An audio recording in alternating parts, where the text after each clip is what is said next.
All right. Hey everyone, Jamal here with Paper Cut Magazine and Review Me, and we're chilling with. Okay, I don't want to mess up your name, so I'm gonna have you say it. Issei White. Issei White, perfect. She is an awesome advertising, fashion, and celebrity stylist. Her work has been everywhere on pretty much every cover, Variety, Entertainment, People, you name it. She's been on TV, MSNBC. I think I saw you the other day on your website. So yeah, we're gonna just kind of get into that. So if you can just give everybody a brief 1 to 2 minute background about yourself, which is pretty interesting because you don't really come from fashion. So I guess just talk about that. My background is, did I lose you? Are you still there? Yeah, we're still there. It's just focused on you. Okay.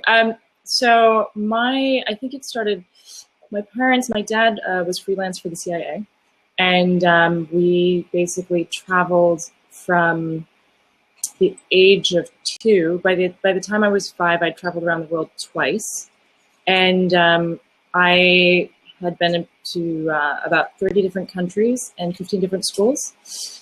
So coming to an international community like New York City, where when you say, I just came from Morocco, and 10 people say, oh yeah, me too. It provides this sort of rich tapestry in which to begin your work.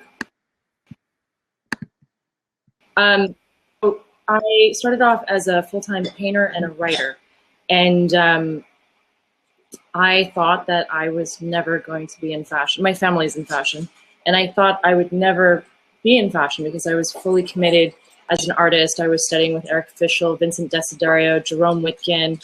And I showed at Eileen Guggenheim's gallery. I showed at another, another big gallery in New York City, name escapes me at the moment. So I literally started in art and then moved from that to doing sets for plays and costumes because my aunt is a costume designer for the Danish opera. And then moved into film and started working on set and film, which is not that uncommon for people with painting backgrounds. Because you're 17 years old and you are struggling to, find a way to pay your rent with your craft. And then we go from that to moving to New York City. And I guess this is where I think it's a little bit magical. Like I do believe that life has a way of reaching out and showing you the way to go. So I did not know about fashion styling. I knew nothing about it. And I was having these dreams every day for I'd say every week for 2 years, and I had no idea what they were. Now I know what they are. But I kept waking up to my friends and saying, I think I'm supposed to move to New York City and work in fashion. And they were like, that's obscene, that's strange, that's crazy. Why would you move to New York City and work in fashion? Because artists are very insular and very proud of their craft.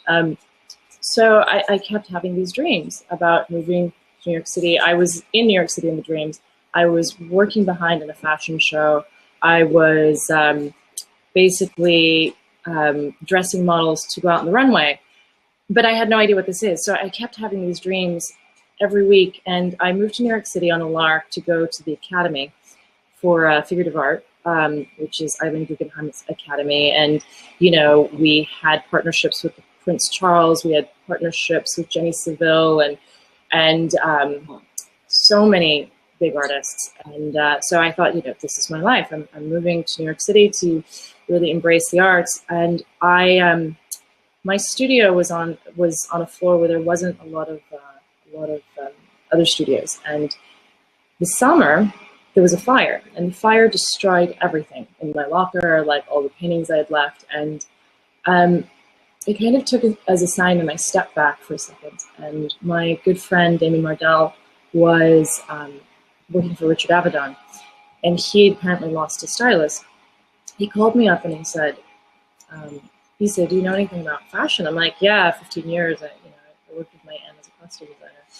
And he got really quiet on the phone and he said, do you know what a fashion stylist? I go, no, I have no idea what that is. And he said, I'm going to change your life. And I got goosebumps. And I think those are those moments where where it's clear, you know, you go left or you go right. Life is talking to you and saying, we're putting it in front of you. This is what you're meant to do. And, you know, it was so clear. I don't know what this is. And then later, as I progressed doing it, I realized that's what I had been dreaming about for 2 years. Even though I was working and succeeding as an artist and showing and doing so well, there was really like some sort of other knowledge coming in and saying, this is what you're supposed to do. So once I started styling in New York City, I worked so hard. I slept so little. You know, it's funny when people talk about success. I'm like, if you worked as hard as I did, I mean, if I didn't have clothes, I would make it. I mean, I didn't care about labels. I wanted things to be beautiful. So I constructed things out of like cardboard, newspaper, feathers, anything I could find. I'd walk up and down the design district, and I worked and I worked and I worked and I worked because I treated styling the way I think you're supposed to treat things. The musicians treat their instruments. You treat it like a craft.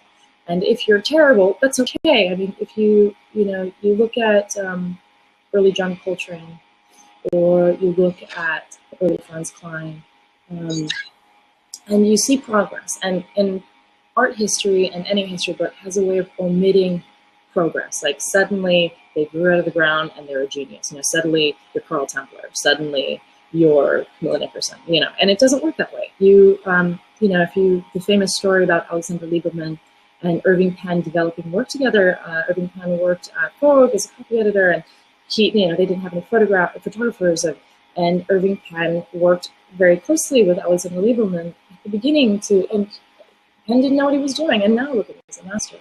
And we forget that there's that process of practicing your craft, and I think that is the most important thing, is to treat photography, to treat styling and makeup and anything you do as your craft. And that craftsmanship takes time. You know, I've worked with a lot of Olympic athletes, I've worked with a lot of musicians, and they have the same formula. The formula is 6 hours a day, 6 days a week for 6 years is your basic mastership. And that doesn't mean you know what you're doing. It just means that you step out of your own way and realize how stupid and arrogant you were. I mean, it's me. And, you know, and that all that effort becomes more tamed and you start having more direction. And those first 5 years, don't worry about making a statement or saying, I do this, or I'm that kind of stylist. Because your first 5 years, you have the luxury of being anonymous. And you can really take time to perfect your craft. I mean, those first 5 years, I lived like my soul was on fire. Like everything, every show, every fabric, every, photographer. And I was obsessed because coming from the arts background with photography. And not that I want to be a photographer. I have so much respect for photographers. It's just, when you work with a good photographer, this moment happens on set where it's like a hush, because that magic moment is captured and you see it on the screen now because of digital. And the whole set hushes.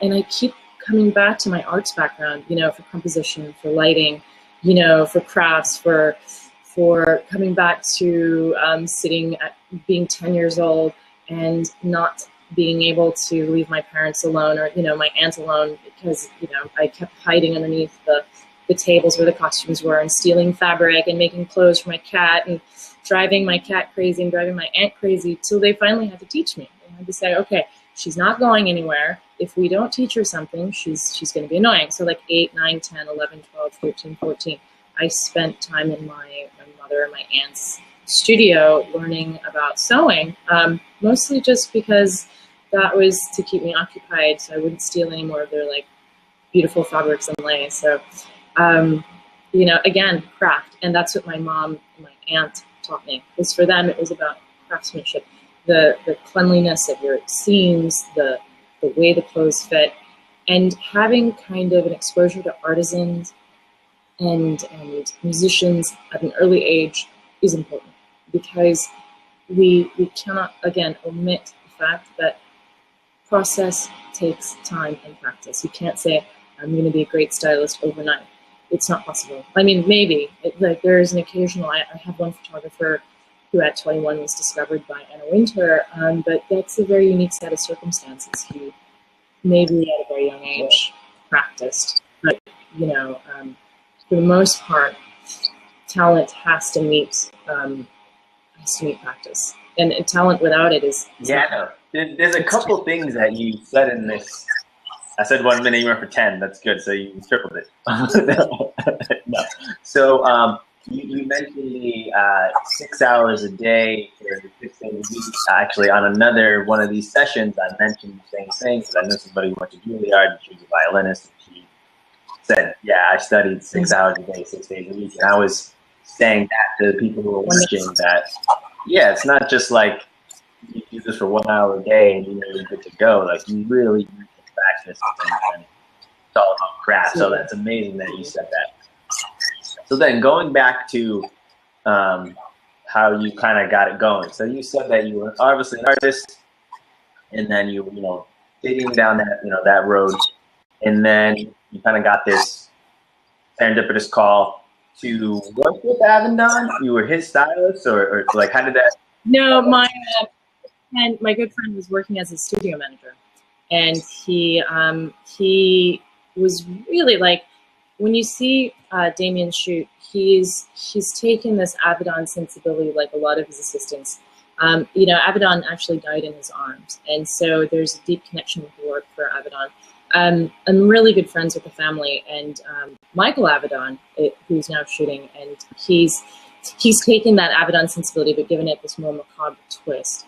Whereas Damien is a classicist, so when you see Damien shoot, there's something almost optimistic about, and that's what he picked up from Avedon. So I worked with you know, like at the beginning, I worked with an assistant, and who's now a huge photographer, and that's what you hope for. You find these gems when you're starting off, and you grow together, you build together, and it's funny, like I can list 2 or 3 photographers that I worked with that we were children together. You know, it was like we dreamed our life. You know, Linda Churla, she's shooting for Rolling Stone magazine. Kevin Sinclair just shot the Diesel campaign. You know, Damien, and it's amazing to see the progress because we've been at it for 15 years together. You know, as a group, and it's actually 16 now. And I've seen them grow, and you've seen which artists like Sean Patrick Anderson, who's my favorite set designer, and you see his brilliance grow and mature. It's incredible. So, you know, starting off with one of Avedon's studio manager to now seeing him blossom into his own talent. You know, I mean, we every now and then we'll sit down with his family and shoot the shit and just laugh. And like Kevin and I met the other day, and because I hired him for a campaign. And we were laughing. We're like, remember how people used to treat us like shit? And yeah, like, remember when that happened? And he goes, yeah, it's still, you know, it's like every now and then, because we still look like kids. He goes, it still happens. I'm like, yeah, I know. You know, every now and then somebody thinks we're the assistant. And, you know, Kevin looks so young. I look so young. And it's funny. It's really funny.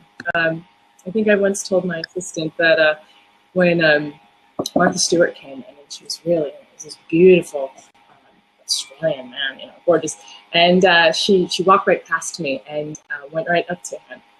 And, you know, you could tell that she was so, you know, he was handsome. And she, you know, she doesn't even see me.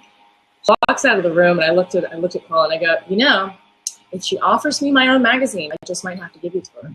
You know, it's you grow together. You see things, you grow, you get treated like shit at the beginning. You get marginalized, you do it anyway.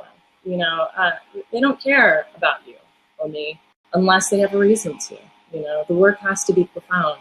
It's not me as a person they care about. It's like, can I make beautiful images? Can I make a statement? Can I make clothes make anthropological statements? And that's how I see it. You know, can I take the clothes and make a story? Can I make the team better? Can I help pull things together? Am I glue? Like, I think styling is glue. Yeah, and you mentioned also something else. So I was talking to, I don't know if you know, stylist Danielle Young. She used to, spin. Yeah, she was a fashion editor spin for a couple of years. Now she does lots of nylon and like that. So she's saying the same thing that you said, which I think is amazing. That when you started out, it wasn't like about labels or pulling. Like you always hear a lot of stylists going, "Oh, how can I pull? But they won't give me stuff." And she said, and you saying you didn't care. You would embroider a hoodie or a sweater. So like it's like just you put fabric together and you make a vision. You make art pretty much. You know, and your canvas is the celebrity or the talent or the model. So I guess just talk about how you approach that, because it's funny that she said the same thing, and like you guys are both very successful, as opposed to like I see other emerging, struggling stylists, and they're all like trying to pull, and it's like, no, just create, make, do. Yeah, I mean, you know, I guess you want to say, like, why should Celine loan to you? What do you have to say? Are you going to take that Celine dress and make it worthy? I mean, at the beginning, you should focus on your creativity. If you're focusing on a label or a Dolce, I mean, you don't even know if the season works for your idea. I mean, it shouldn't matter. What should matter, what is the bottom line, and what Danielle Young is obviously saying the same thing, is creativity. I mean, that's what we're trying to do. Like, you know, what made Alex Malka, the photographer at the moment, what makes Reuven Afanador, you know, so pertinent? What makes Tim Walker, Paolo Reversi, why are those three gathered together? And when you approach their work and you work with them, how do you have to grow or change versus when you're working with somebody like who's a studio photographer, or say David Sanders, Stephen Kline's as well. And you have to learn to build your repertoire with the photographer. Like, you won't shoot or style the way you do for a studio photographer, the way you style for a photographer that is set heavy, nor a photographer that's more outdoors versus a photographer that's more indoors. Like I shot with Jan Jos, and he's doing very well. And he made a studio, but it was all natural light. That's very Italian. Like Italians, not John's Italian, but Italians are masters of shooting with natural light. It's amazing. And I've watched their assistants like check the windows for like increments of lighting, because they're watching it, and natural light has this feeling. And so, like with natural light and the photographer shooting with natural light, like, how are you using your environment to aid your styling? How is it, like, I mean, everybody's got newspaper twine, string, books, like, you don't need, I've got bed, I think once we cut up a bed sheet, I remember we were shooting for Amica, Italy, and I think I grabbed, because I did a lot of research for it. I'm big on research. You know, I did a lot of work in art history, obviously from my art background, and fashion history, which to me, everything has a time and place. So for this shoot for Amica, we were kind of giving everything this like Napoleonic era twist with Dewey Dregan, who's a big supermodel at the time, and so, you know, so we're talking about cravats in a certain way, and, you know, dresses with stockings and a certain type of shoe with this kind of buckle, but like obviously a modern twist on it, because it can't just be costuming. And so I remember going home and tearing up old bed sheets, running down and out of pocket buying like 30 yards of green and blue chiffon, and like going to the park and cutting down half a tree. I mean, like, just everything, like everything. I got rope. I went to Home Depot, which was open 24 hours at the time. And, you know, I didn't go to bed till like, I think 3 or 4 in the morning. I used to tell my assistants, don't stay up with me, because I would drive you crazy. Like, I came home, you know, my assistants were sleeping on my couch.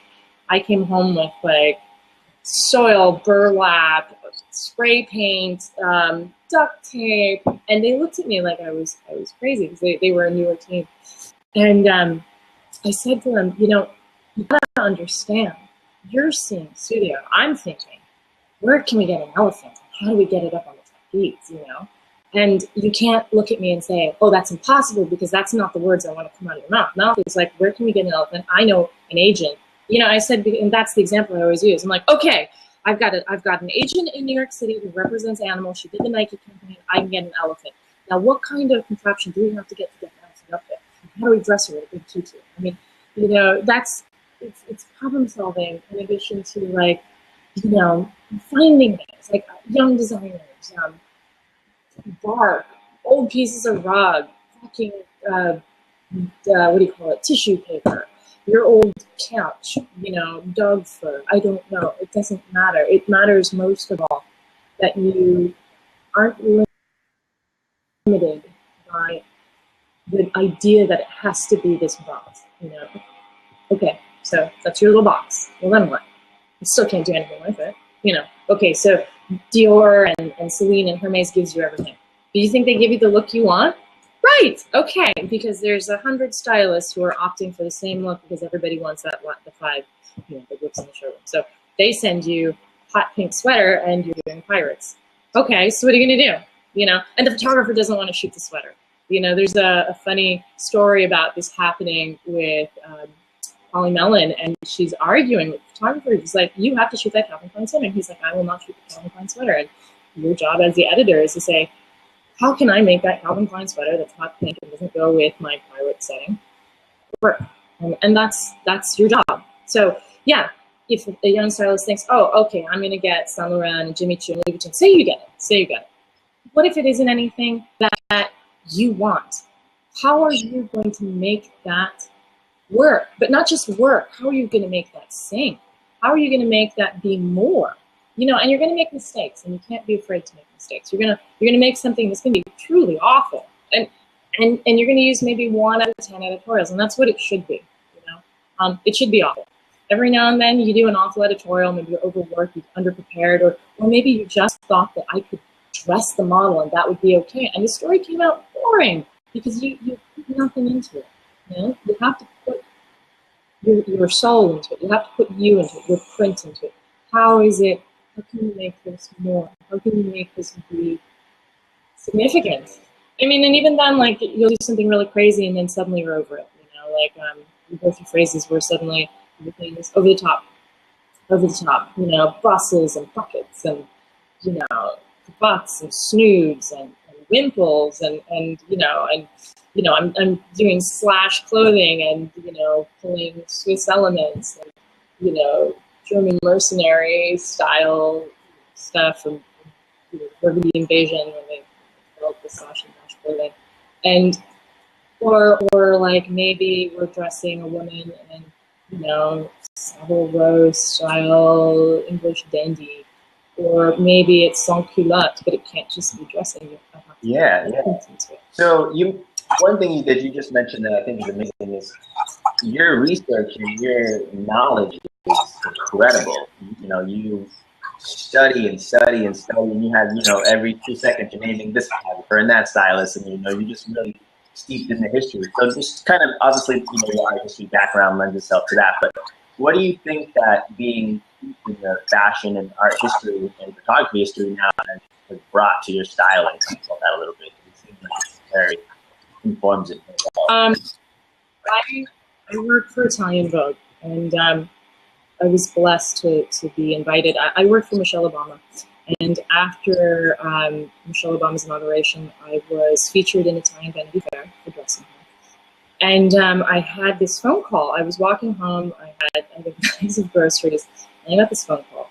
And this is going somewhere, but I got this phone call, and it said, "This is so and so. Do you know who this is?" And I was about to say which one of my friends. I was about to say, "Okay, smartass." Like, you know, that's like it was the fashion director of Italian Vogue calling me, and so I was literally about to put my foot in my mouth. And then she goes, "This is so and so from Italian Vogue. I'm here in town. Now do you know who I am?" And I quietly put my groceries down, and my hands were shaking a little bit.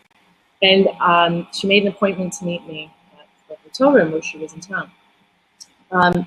Well, we get there, and she asks about my family, because in Italy your family is very important. My husband walks out at the screen, and he said, "I know your dad.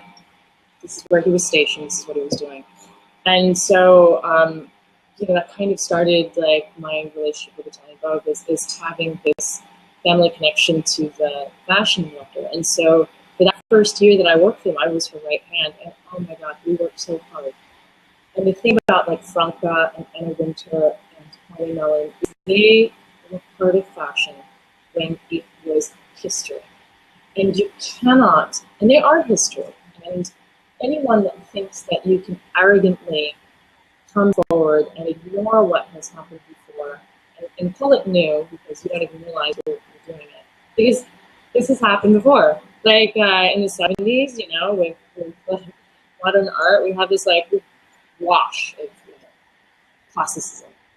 Forget classicism. And again, in the 90s in fashion, it was grunge and call it new, or graffiti art in the 80s. We think it's new. If we don't know what came before us, then we are ignorant to what we're copying. We are at the mercy of the inundation of social media and whatever's coming at us. And you can either be at the mercy or you can be in control. And looking for Vogue, and anyone who works for Condé Nast, and actually, like Bazaar the same, has to know fashion time and place. Any editor that has worked for Condé Nast as well will have the same ability to know, like, what did Horst do? And it's something that I lecture occasionally at FIT, and I'm always shocked that these kids don't go to the library and research, what came before. Like Terry Richardson's dad is also famous for the 70s, and what he was famous for. There's an internet girl smoking like so yeah, and the story that goes with it, which is not really features and repeat it here. But what came before? What was the reason? Why was I worked for Stephen Burrows for 6 years, and why was breaking up just a tad bit? Okay, yeah, you were breaking up just a little bit. Yeah, because you were leaning back. Sorry. Yeah, just yes. Oh, okay. So I worked for Stephen Burrows for 6 years, and not only was he making, I think it was like $17 million a month. Something. It was some astronaut. It could have been 7 or 17 million. I can't remember the exact number. A month for Stephen Burrows, who is and again, if you don't know who he is, these young stylists, like, why not? Especially if you are a young black stylist in the United States and you don't know who Stephen Burrows is, you should hang your head in shame, because not only was he one of the biggest American designers, he just happened to be black, and came from Harlem, and he was the only American designer to be invited by Paris to show in Paris, at Versailles with all these other designers. So Stephen, going to dinner with Stephen is that thing. It's sitting, listening to him, and having him put perspective on models of the moment, why certain models were big. Things aren't chosen randomly. There's always a reason why, politically, socially, anthropologically. I mean, that's what fashion is. It's a statement of anthropology. There is a reason why this is the face, of this moment. Like, why was Cara Delevingne, and her look and her demeanor and the hats and what does she represent? If you can't answer that, take a moment, because there is a reason. What did Giselle represent socially? Because there's so many beautiful girls, but what is that person the face of?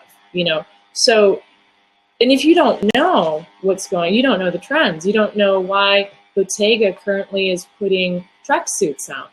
And that's an anthropological, social reason. So history is happening, whether you know it or not. It's out there, and any good Condé Nast and Bazaar editor will be part of that. The good ones can tell you why, who, and and like, for example, Terry Mugler was super big in the 80s. He had these fantastic shows. Well, why? Because he was being supported a lot by the textile industry, and he was developing fabric. So you would see things on Terry Mugler's show before you saw anyone else do it, like laser cut leather, some of it, some of the crazier fabrics. He was the avant-garde fabric designer, and so he was getting things. And then after him, a couple seasons later, you'd see it being used in mainstream. So that's what makes Thierry Mugler important, and like now obviously he's a shooter, but and Karl Lagerfeld, he's German, and so when this German designer goes into Paris and takes over, it was a little little rumble there, or the fact that Chanel was out of favor for a long time because she was dating a Nazi officer. Everything has time and place, and it affects her clothes and why and what model and her choices and our choices. And you can't, with Kanye's constant rants on Twitter, and now you have Fenty, which I actually really like. I've worked with Brandon before, and I think she's the real deal. She's authentic and great and hardworking. And now you have Beyonce's brand, and I think it's fantastic, because right now we are in the rise of streetwear, which is kind of my generation. Because when I used to show up to events with a Lanvin shirt and then jeans and sneakers, which now everybody does, at the time it was like, whoa, little edgy, or a little what the hell is this? Or you'd wear high-low. A lot of people from my generation started this high-low trend. We are not, but why? Why? What changed? What happened when our generation came in? That's important. What was happening? The internet. So is internet changing fashion? Well, of course it is. Why? Because it's changing society. So in the 70s and 80s, you have the idea that you work for a company. You go through it, you work for it for 30 years, and then suddenly you retire, and that's your life. And now suddenly we have a 17-year-old kid working in his garage, making a company, making $1 million by the time he's 25, and retiring at 26 and making another company. So sociologically, things are changing. Well, fashion's also changing, And if you can't track that, then you're not paying attention. That's what fashion is. It's a social statement. And that's what it means to be a good stylist. We just did a Village Voice editorial, and there was 2 weeks of discussions of what the styling would be like, what the demographic is, how would we approach it. One of the models was trans, and I think I applaud I applaud that. I think it's fantastic. Ryan was great, beautiful girl. Another model was a brand new face, beautiful black girl, gorgeous. Another guy was beautiful Italian, and so it's this perfect kind of mix. 3 models. So Andrew Holton, who was over at Billboard, is now taking over Village Voice. Which, if you see the covers and you see how incredible they are, that's Andrew. Andrew is brilliant. And so again, time and place and history. We discuss. Okay, what kind of demographic is Village Voice addressing? So I'm not going to be an idiot or selfish and show up with a Margiela gown. That would be silly, or a Marchesa gown, or Naeem Khan. We'll need to. Did I lose you?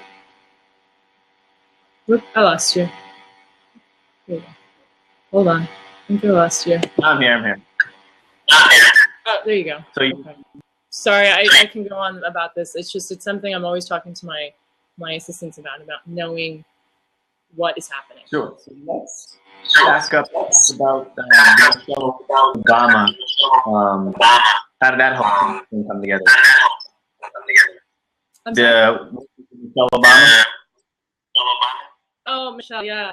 She has 37-inch legs, and when I stood next to her, her legs go up to here on me, and that's it's really funny. She's amazing, and I've worked with the Bushes before, so I work with a lot of politicians and royalty, and there are rules to approaching it. But with Michelle, she's a superstar.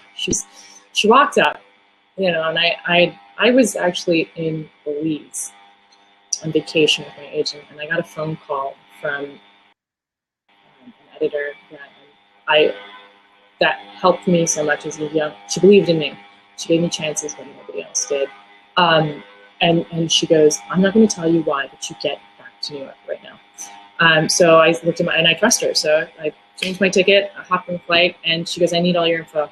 So I sent her everything because obviously there was a background check. So every CIA was doing background checks on every person.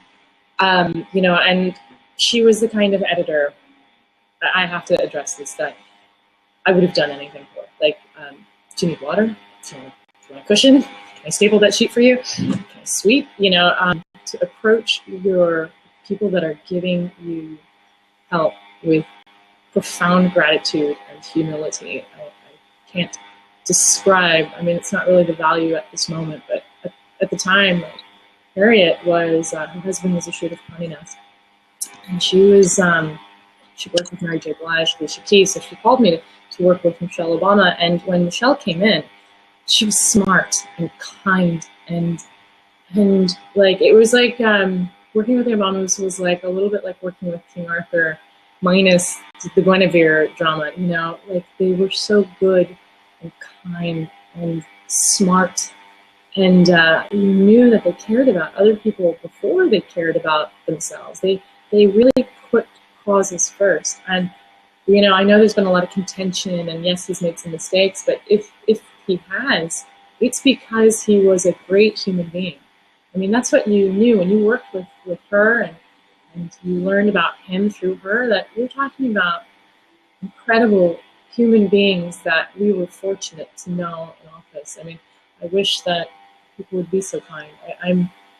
I didn't have that with the Bushes. There was a lot of contention within that family. You know, that is never publicly discussed, which I appreciate the solidarity. But the Obamas, we're talking about like this other, you know that they care, and you know that they want to do their best, and you know that they're kind, and that they will roll their sleeves up and get down into it. I can't even, I was a real, you know, they wanted to do a huge press campaign afterwards for me, and I was like, I can't. And they're like, wow, I'm like, I don't want to use her for my self-aggrandizement. I mean, she's so incredible. I'm just honored to have worked with her, you know. She's wonderful, and she was self-deprecating.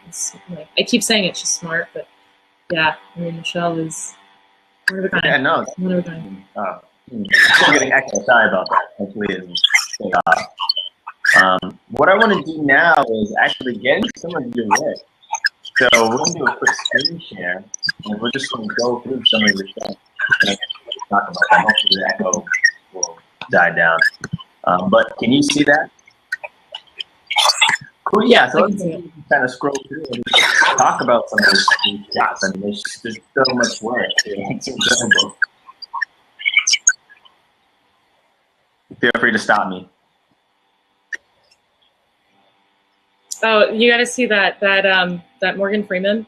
We actually shot that in Mississippi, and the photographer got us to go to the Martin Luther King Memorial in Memphis, and you know, I have an American father, but I, like a lot of people, don't know a lot about Martin Luther King, not really, and so the Swiss photographer got us to go down to the memorial, and I am so glad I had dark glasses on, because it's so powerful and it gets to you. And I started bawling my eyes out, and you know, I started reading, you know, his speech around it, and I found out later that night that, you know, he was the youngest recipient of the Nobel Peace Prize at the time. And you know, there's so much profound history in the United States that we don't. You know, it's like we think that just because the internet, we start over, and, you know, and we look at, you know, cute animal videos. This is life, and there's so much more for a country, you know, that is profound. And so I've shot Morgan Freeman twice, and every time we go to Memphis, there's a kind of this quiet moment when we go to the Martin Luther King Memorial. And if you've never been and you don't know much about it, I think that it will change your life. It'll change your life. I can't recommend it. Cool. Making us a little bit. Sorry. All right. Let's keep going here. Oh, I love this one. That's actually my dog. That's Maddie Ziegler, and that's my dog. That's my dog as a puppy. He was running across the floor, and Federico was like, Maddie, pick up the dog. It's really funny. But she was amazing. Hardworking kid. 13 years old. Hardworking. She's incredible. She's really wonderful.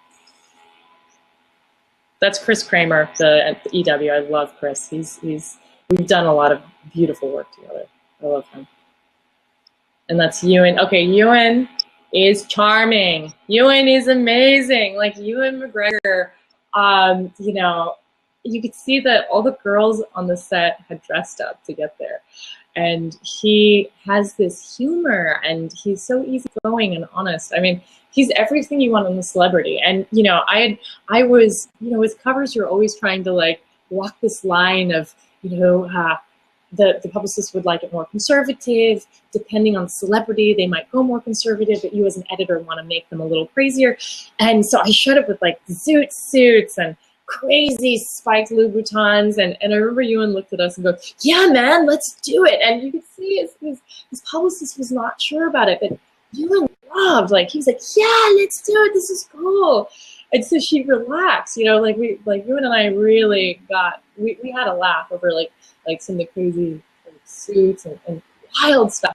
And it didn't make the edit, which is sad because the magazine went for more, you know, stayed true classics. But yeah, I love Ewan.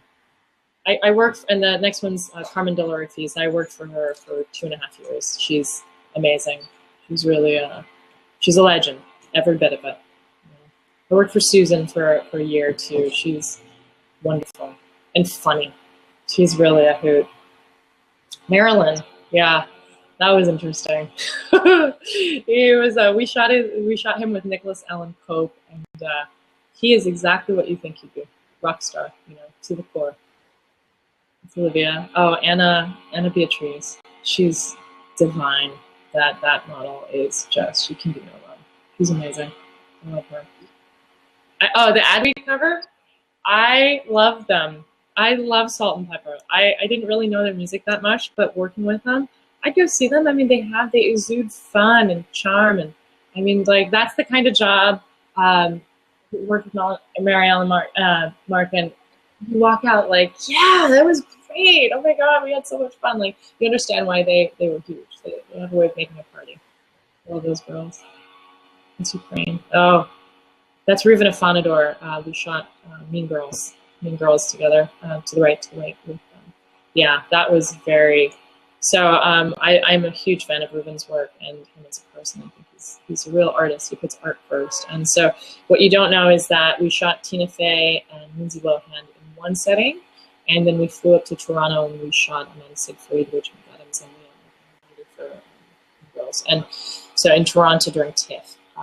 And Rachel is sublime. She walks in with no publicist, her hair pulled back, and a backpack, and she takes her hand and she goes, hey, I'm Rachel McAdams, and what can I do? I mean, so humble, so kind. Yeah. I mean, no publicist. So, you know, talk about how you approach a shoot. So, you know, where do you start when they give you something like this to do, all these designers? All these well, actors.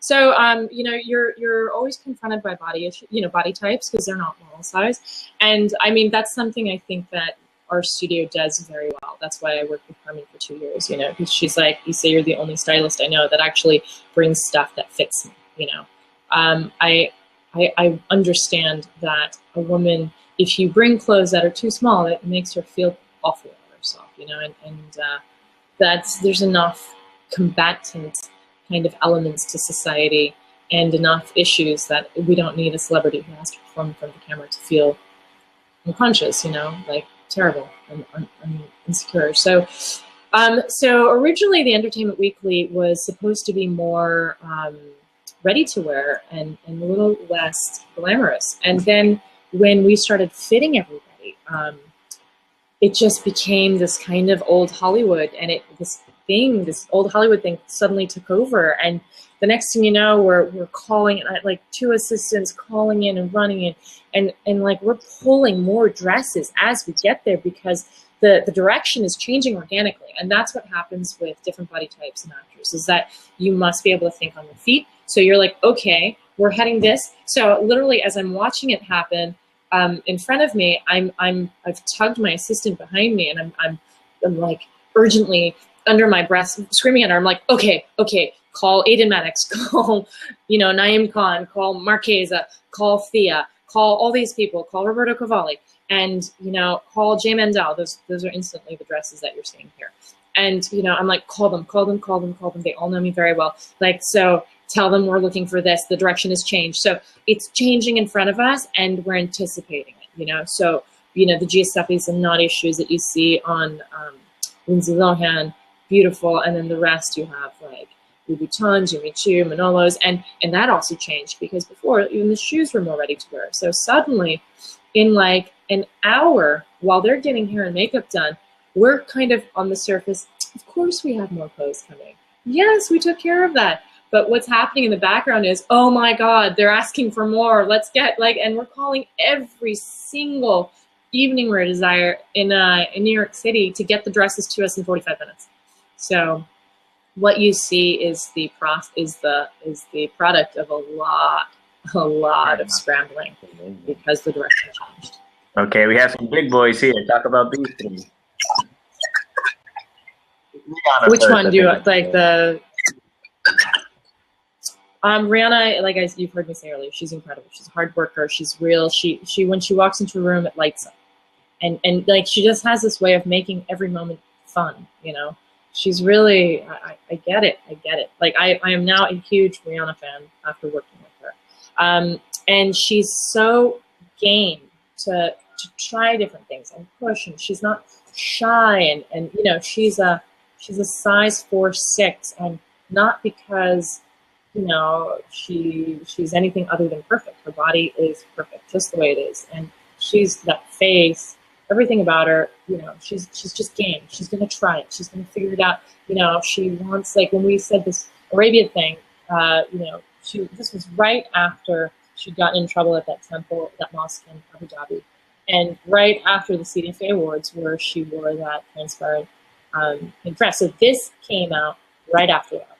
And so there was a lot of like, you know, Rihanna dresses up, but she was just captivated by the idea of this Arabian dream, you know. So we used a lot of chainmail, a lot of masks, a lot of, you know, different accessories. Like that is actually a hat. And I was walking around with it, you know, so her manager was like, we need something like this. And so I'm looking at this hat with this big bow on it. You know, normally you'd think, oh, that's hideous. And I walked over and I held it in front of my face and I turned it upside down. So that bow should be on the side of the head, right? Because it's a kind of like a fascinator. And so I put it in front of my head and I'm like, oh, that's what I'm saying. That's styling. I'm like, that's it.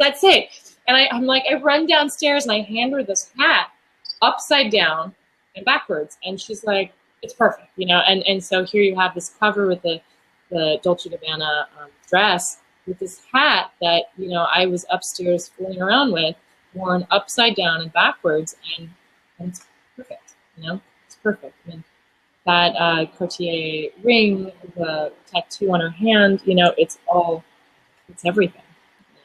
And that's Rihanna. Like, she's like, yes, let's try this. And I love it when they work with me. The second one is Salma Hayek shot with Diego Uchtel. And we were in a very limited, the hotel it wasn't really conducive towards the shoot. And I mean, Diego and I really fought to make this incredible. And Diego is a wonderful photographer, great man, you know.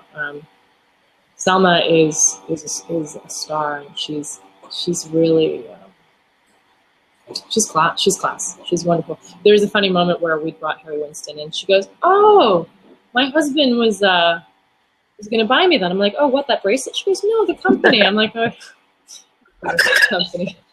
Yeah, mine too. If I was married, you know. Eddie Redmayne, we shot right before for Variety. We shot that for The Theory of Everything, and he's lovely. I mean, he's wonderful. Hardworking, sincere, easygoing, you know, terrific, and obviously looks great. And let's talk about this Rosie one here. That was pretty. I love Rosie. Rosie, and I'm a Rosie fan. Rosie had never really worn a dress on the cover, and she'd lost all this weight, and so we had this long discussion in the dressing room about, you know, let's try and feminize the image a little bit. And, you know, because I had you know, a lot of women who are not sample size don't have their bra fitted. correctly and don't know where to find clothes that make them feel well. So a lot of that cover was about talking about, like, you know, plunge necklines, stretchy fabrics, giving yourself a waist, fitting, finding a bra that really fits you well, and helping her fit a bra at that moment. And you know, she came out. We were just fitting it, and she came out with the pants and the shoes. Like, that wasn't actually intentional. But Robert Robert Maxwell, the photographer, who's a genius, got so excited. He was like, "No, man, that's cool. That's cool. He's a rock star." And he photographed her, and so it's sort of this rosy moment where, you know, before she always wore pantsuits, and now she's, you know, was wearing this feminine dress, and the designer gave her that dress. She looks amazing. She's a real deal. She's you know, but it was this moment where we were feminizing her normal masculine approach to clothes, but in a way that makes her comfortable. You know, she was really cool. into it. Man, it's just so much work here. It's hard, like you just have so much great stuff. I love that De Niro. De Niro, we've shot him a few times. I really like De Niro. De Niro's wife, Grace, is also like a true. I've shot her a couple times, and she's also amazing. Like, you can just see, like, great people. Damien Bashir was on fire. He was crazy. I mean, just at one point I looked to his girlfriend, I'm like, wow, does he ever stop? She goes, no. He was just like running around like a kid on sugar. But I mean, that's why you get these great photos. Oh, Supernatural. I didn't even know how big that show was. I mean, people are obsessed. So, like, I had this backstage photo that, you know, what's funny is, like, I see a lot of people taking the work without crediting the artist. And that's, you know, that's, guys, if you're going to take something on Tumblr, at least credit the people doing it. You know, at the very least, a photographer. And, you know, as an editor, we almost always get omitted from, you know, Rihanna changes her style for Harper's Bazaar Arabia. No mention of the editor or the hair and makeup or anything like that. It's funny. So here, Jensen Ackles, I didn't know his fan base was so huge. So MTV lifted my my backstage photo of, like, just a bunch of us hanging out. Freaking went to, like, I think, like 23 million in the first week. I was in shock. I mean, Supernatural. It's huge. I had no idea. Yeah. Oh, the stories I could tell you about this one, Ghostbusters. You know, Al Roker saved the shoot. Like, God bless Al Roker. You know, he and I emailed a little bit afterwards, and we just had a laugh because Dan Aykroyd's father had gone to the hospital that morning, so he was not able to go to that shoot. And so Bill Murray tried to get everyone to walk off set. You know, I mean, this shoot cost $250,000 because it was cameras, everything. This was a big shoot. And literally, Al Roker happened to walk in with the crew and convinced them to stay. I mean, everyone, like, there was a moment, the photographer is pale. I'm sitting in the corner going, like, how bad is this? Sigourney walks over, because Bill had walked out, and goes, let me go talk to him. I mean, it was one of those moments where everyone is tense, you know, tense, especially since so much money had been paid for this cover. And Bill Murray, like, once he finally, like, got on board with the project, because he was also there promoting St. Vincent, you could see he was just like, you, girl in the dress. He was like, talking to me, and he's like, come over here. And I'm like, I was so upset for the magazine. I'm like, God, I should just tell Bill, I'm like, I'm going to turn you over my knee and just swat you. And then I thought, no, because he would say, okay. You know, those are the moments you're like, don't do it. I really want to. I was like, on behalf of the magazine, I'd really love to just give you such a spanking. But I'm like, I realized, I'm like, Bill Murray? Yeah, he'd say yes. And then there would have been a spanking on set, and that would have been. Yeah, glad you didn't do that. Yeah. Oh, I love these guys. Swedish House Mafia. They're wonderful. I really think they're amazing. Who doesn't love Jim Sturgis? Yeah. Okay, this guy with the fire. This is a moment where, you know, Vogue sent me to California in the middle of nowhere and you know, to shoot this portrait. And I'm like, who the hell is Tony Fadell? You know, I'm like, I've never heard of this guy. Okay, so it's Tony Fadell. And we know him now for Nest, but what you don't know is that he worked under this guy Yep, and he named made Steve Jobs, and he made the original iPod, yeah, and then iPhone. yeah, and he developed this little thing called the iPhone, you know. And listening to him talk about working under Steve Jobs was like, he's like, you have to know what you're doing and you have to be willing to fight for what is right. And I kind of took that lesson away, because he's like, but you better damn well be right, you know. And that's how it is actually working with the great fashion editors and the great fashion directors and the great editors-in-chief, like the legendary ones, is you had better be prepared to fight for your idea. Your idea had better be good, but your idea had better be right. Otherwise, you are going to the gallows for sticking your neck out for some bullshit, you know? So there's no difference. Genius at that level is genius, and there's great demands on the people around them. It's hard. Elon Musk. Yeah, we're actually doing a project with him right now. Well, we'll have to get you back on for that then. Yeah, I mean, I've worked with Elon, as you can see, a few times, and I admire and I feel for him that man has sacrificed such a great deal to basically eliminate us, you know. And I feel that people are they feel they're entitled to just come up to him, and as a result, he's lost his privacy more than any celebrity. My heart really goes out to him and his whole family. Yeah. That's Iggy. Iggy. She's a rock star. Now we're getting into people.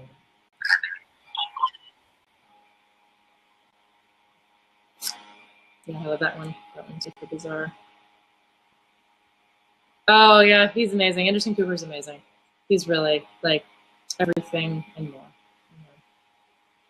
That was my second Carmen cover I ever did. The Amica one with Chris. So talk about when you said like you worked for her. Like, what does that mean? It means that I'm the stylist that she trusts, and so for every project that she was doing, she told them, you know, and they gave her an option for a stylist. She would basically make them hire me, because it was mostly for comfort, you know, that she would know that the clothes would fit and I would make her feel comfortable, and that you know, I knew how to work with her body type. You know, she said literally 90% of the stylists show up with the wrong size clothes and expect her to fit them. Gotcha. I would never do that to her. It's Robert. I'm a huge Robert fan. Yep. There's Michelle. Yeah. Alicia. We shot Alicia in New York City with Antoine Verglas, and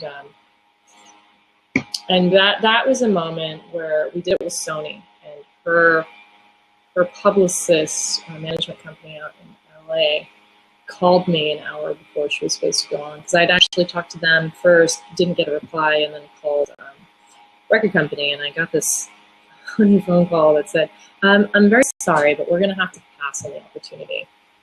See, I could tell it was an assistant. So I called back. You can obviously say let it go to voicemail. And I left a message and said, I think you're mistaken. Miss Keys is supposed to be here in half an hour. And I immediately got a panic phone call, which shows you that they actually do let your voice go to voicemail and listen to it. And she's like, oh my God, I'm so sorry. There's been some sort of misunderstanding. I'm like, yeah, because you guys aren't the one that made the arrangement. We were doing all the billboards for the VMAs, and we picked Alicia Keys, and so she was plastered all over the billboards and also Vegas Magazine, because, you know, the VMAs were out in Vegas that year, and we basically did a huge media blitz for her, and we tried to arrange it through her publicist, and I don't know why California publicists in Los Angeles don't really, like, if you are gonna try and find a way to make something happen, I would try anybody but their publicist in LA. They don't know you. They don't really not motivated to help you. And it turned out to be huge. She later used that image for her charity for HIV aid in Africa. Yeah, no, great styling. Vanessa Williams, yeah, just keep going and going and going. So what I want to do now, hold on. that was one of my first big jobs after I started working for Italian Vogue, for the fashion director with Mark Seliger. And so these are all kids. The first one is Zelda. She is Robin Williams' daughter. The second one is Natasha Kinski's son, sorry. And Mandy Gosling is Ryan Gosling's sister. Evan Ross is Diana Ross's son. Steve McQueen, as we know, is Steve McQueen's grandson. Future Sumner is Sting's daughter. And so it's this huge portfolio of basically young Hollywood. And they were all wonderful. And Mark's the master of that. Of course. Yeah, that was amazing just to kind of go through that and kind of hear those stories. That was awesome. So, yeah, there's final always act, we do have a couple of questions. I feel like you probably answered some of these. Let's see if there's any ones that. Well, yeah, you kind of mentioned that what newbie stylists make, so we did that. Fashion trends. Here we go. How about this one? Which books would you recommend most highly for a photographer who wants to further his or her fashion education? Yeah. A photographer? Don't go to school. I know, it's like, I think this says what books? Well, I would say, because I was going to say why go to school, I think you should go to apprentice. Like anything with a craft, like why should you go to photography school? But to go back to that, I want to say, like, with a good stylist, but you have to know. You have to know with every fiber of your being that that's what you want to do. And if that is what you want to do, go apprentice. Go apprentice and make coffee and sweep and be a sponge and be very humble. But for books, I mean, everything, you know. Tim Walker's books, McQueen's books, I mean, everything. What is it? Annie Leibovitz ex-girlfriend, whose name escapes me, is one of the biggest photography critics in the world, and everyone thinks of her as one of the most influential. And they've said that Annie, when they were together, she did the most profound work. That if you go to, obviously, well, if you do go to photography school, then you can read her book anyway. It escapes me as well. But the most important thing, if you want to be a fashion photographer, is to pick up the damn camera every day and take pictures every day, all the time. Even when you don't have the camera in your hand, take pictures, because no amount of, and look at everything, open books, look at magazines, understand why, and remember that photography is about the capture of light as it moves over the subject. So if you don't know your lighting, you're not really a good photographer. And I've seen so many young photographers with digital try and fake it, and it's just, yeah, it's hard because and so just to clarify, the question specifically was, what would, or I guess this is probably something to, is it better for a fashion photographer? Like, how much should a fashion photographer know about fashion, and how can I see. What books or resources should, or should they just work with a great stylist like you? I guess touch upon that. I don't know, like, if it's important. I mean, yeah, you could pick up there's a couple fashion, hold on, let me go get one book that works. Or will be on me while she comes back. Yeah. So. Okay. This is one. I mean, 150 years. It's great. There's another book that's the Kyoto Institute fashion book. Any fashion, there's a Vogue list of designers, anything like that. I mean, this is great because it's like 150 years of couture years. Can you hold that up a little bit higher so we can see the bottom piece? Just so you can see the whole book on the screen. Yeah, there we go. This is the Australian version. I think the American is a different copy. But honestly, like, you're going to, obviously you should look at magazines. As a photographer, what you need to do is work with really good people. And you're going to pick it up by working with them, You're going to, see, it's just going to take time. You're going to see how the clothes fit, and maybe you don't care about the labels, maybe you do. But it's just time. Like, you want to learn about clothes, shoot with a stylist. Like, you want to learn about clothes, read magazines. But does knowing, you know, how V&A was one of the first houses in Paris that cut on the bias and was famous for that, does that help your photography? Yeah, I don't know. Maybe you know that what a dress cut in the bias, how it fits the body. Okay, I could see that.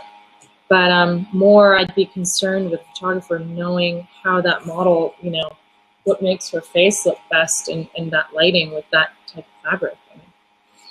I would just, if you're really, as a photographer, interested in being a fashion photographer, shoot with really good stylists. Shoot with good stylists, really good stylists. Shoot with stylists that either apprenticed with great stylists or you know, interned or apprenticed at Condé Nast or first, you know.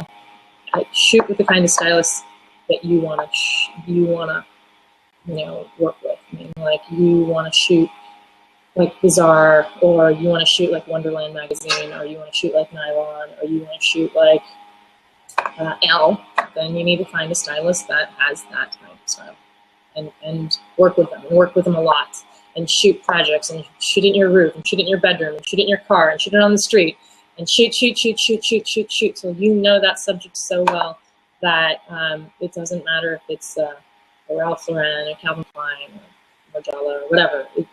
What matters is how you know that fabric to work with the body of the. Yeah. And I guess that seems to be kind of the real takeaway that I'm getting from you is, you know, just style, shoot, every day, be creative, do research, history, and that kind of seems like, you know, your focus. I really love that about you.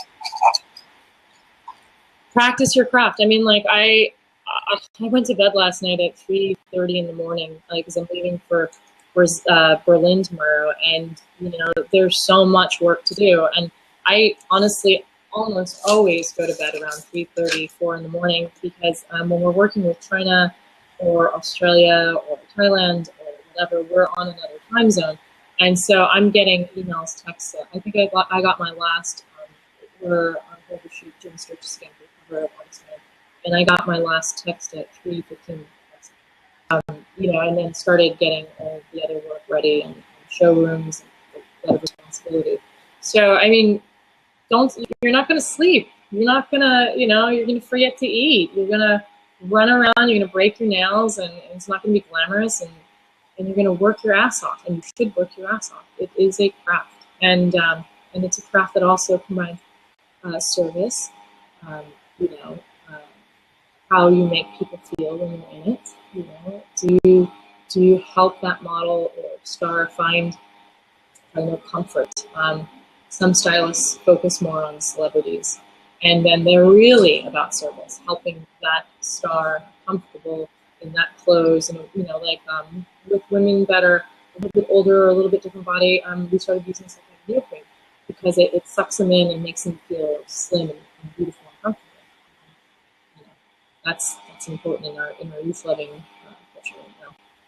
So I think the takeaway, like with everything, is practice your craft. Suck badly, make mistakes, fuck up a job, you know, piss somebody off, say the wrong thing. It's not going to be the end of the world, and it shouldn't be. If you are an integrous human being, you will fuck up, you'll make mistakes. It's part of it, you know.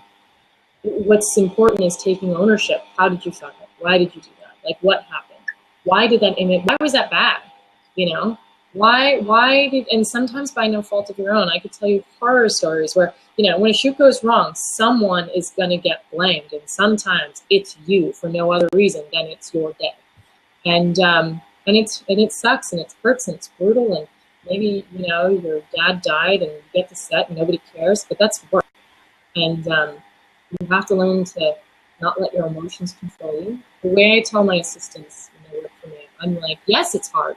Yes, it's hard. And you need to, like, on set, do not shed a tear. You want to cry? You go out for dinner afterwards. You can cry on my shoulder all you want, but you keep it in. Like, your emotions are a team of wild horses. You are the chariot driver. So if you cannot drive the chariot, you are not in control of your emotions. And I mean, everyone on our business, there's truth, there's emotional truth. You can ask any of my assistants. I always talk about this. So what we're talking about is the emotional truth of what the client feels. It doesn't matter if we actually have everything. They have to feel that we're doing emotional truth. So because our work is so emotional based, and that can be hard because we're not the ones driving the ship if it's like a big plane. We are standing on one leg in a hurricane frequently, and having to and keep it together.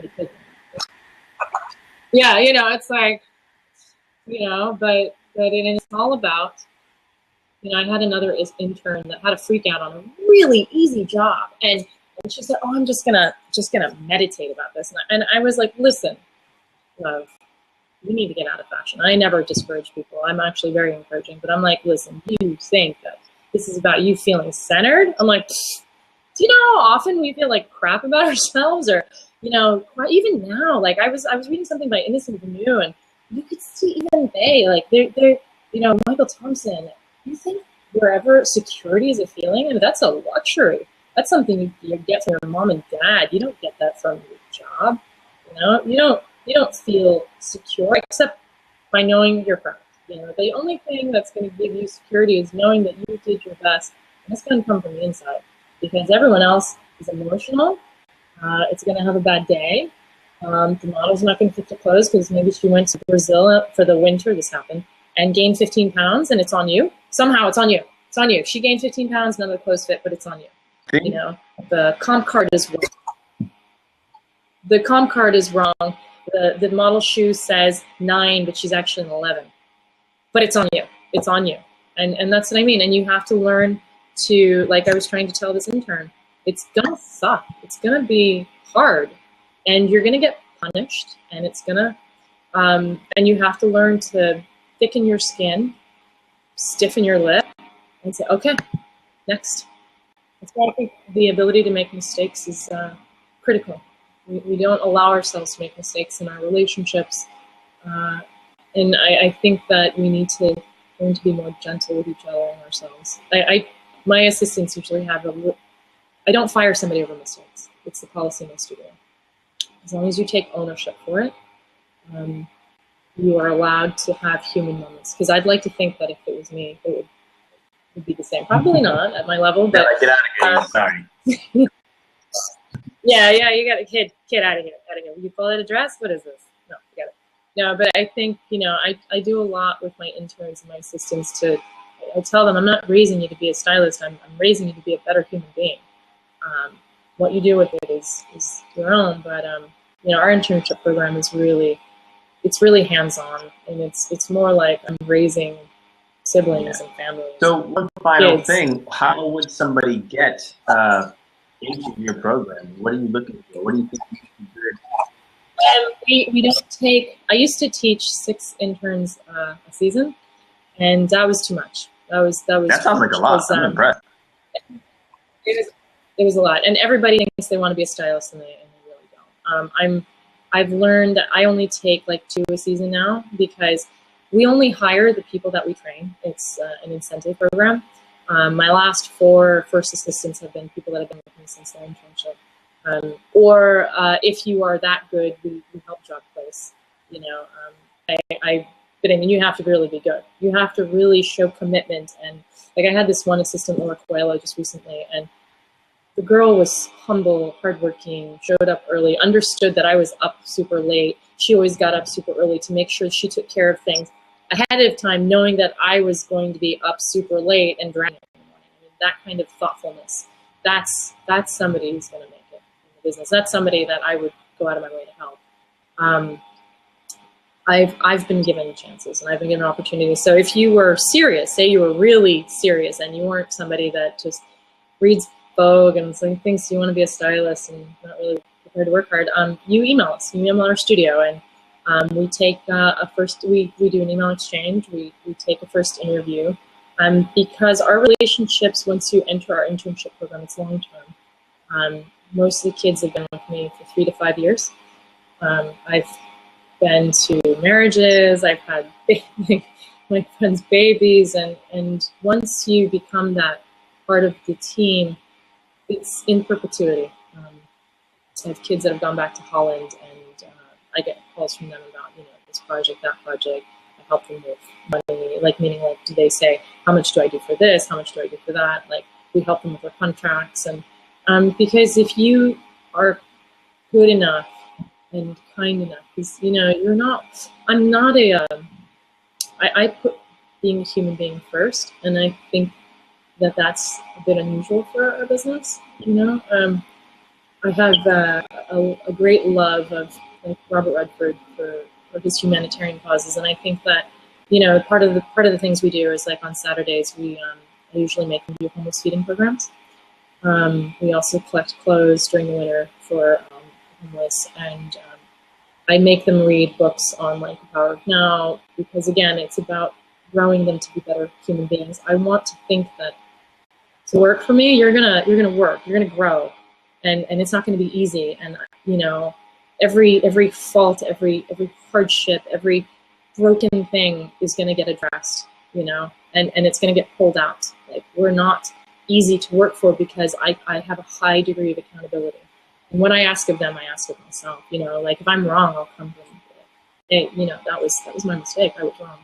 But accountability, it's not an easy internship program. You have only somebody that's really willing to know themselves, volunteer, care about other people more, and knows that they're going to be there for 3-4 years. Those are the interns we take. Those are the ones that we keep and groom and cry with and grow, breakups, and you know, those are the ones that end up living on my couch for a month. People who I saw in the beginning who went in the fridge and got a sandwich and I walked out. Exactly. Those are the interns that basically walk into your house and open your refrigerator and start serving yourself cereal. And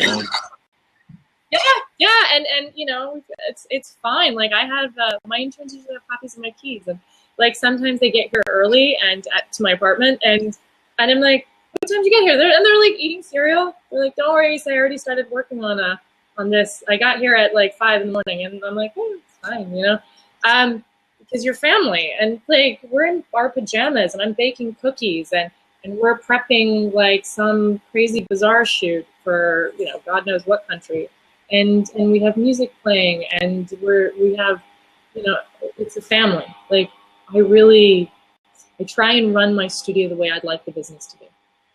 I'd like the business to be more human, more kind, and I'd like to think that I raise every one of my kids to be more of this, you know, so that one day, you know, when everyone's standing at my funeral, they say that what I want them to say is that she was a great human being, and that she helped a lot of people. That's what I'd like. I'd like to say that we use the platform of this job to touch lives and make a difference. Mm-hmm. You're an amazing person for sure. Amazing work. All I have to do is ask 2 questions and you pretty much just talk for it's incredible. Usually I'm like, so what do you think of this? What do you think about that? You're just like, yeah, just the knowledge and wealth of information that comes from you is absolutely amazing. So thank you so much for taking the time to do this.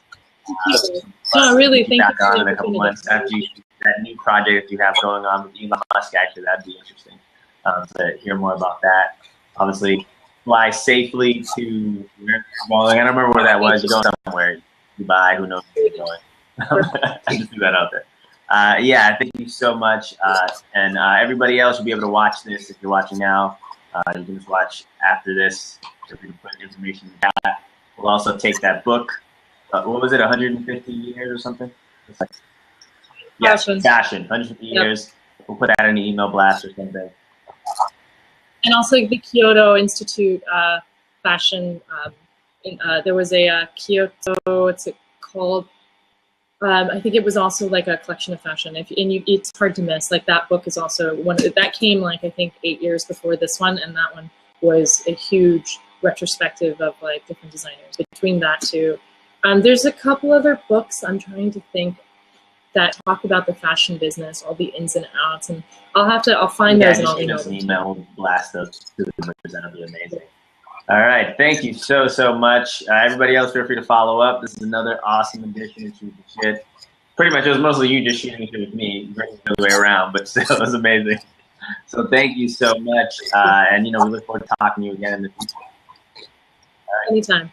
Looking forward to it. Have a good day. Thank you.